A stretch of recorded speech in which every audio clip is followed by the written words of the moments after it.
July 6th, 2020. Monday of the 14th week in Ordinary Time. A reading from the book of the prophet Hosea. Thus says the Lord, I will allure her.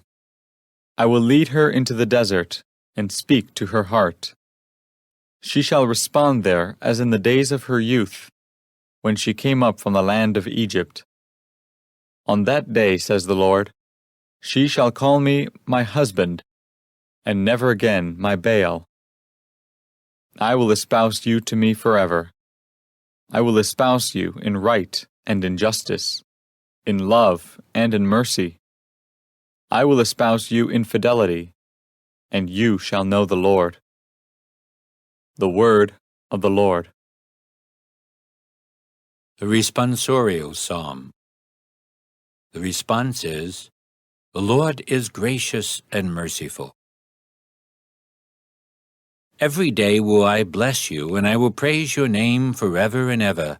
Great is the Lord and highly to be praised. His greatness is unsearchable.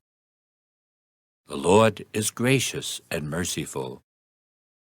Generation after generation praises your works and proclaims your might. They speak of the splendor of your glorious majesty and tell of your wondrous works. The Lord is gracious and merciful. They discourse of the power of your terrible deeds and declare your greatness. They publish the fame of your abundant goodness and joyfully sing of your justice. The Lord is gracious and merciful. The Lord is gracious and merciful, slow to anger and of great kindness. The Lord is good to all and compassionate toward all his works. The Lord is gracious and merciful.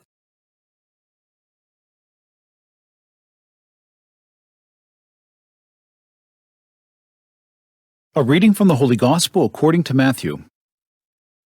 While Jesus was speaking, an official came forward, knelt down before him, and said, My daughter has just died. But come, lay your hand on her, and she will live. Jesus rose and followed him, and so did his disciples.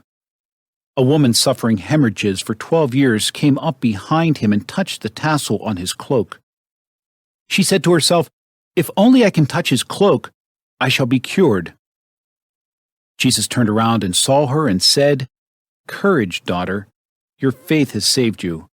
And from that hour the woman was cured. When Jesus arrived at the official's house and saw the flute players and the crowd who were making a commotion, he said, Go away! The girl is not dead, but sleeping. And they ridiculed him. When the crowd was put out, he came and took her by the hand, and the little girl arose. And news of this spread throughout all that land. The Gospel of the Lord.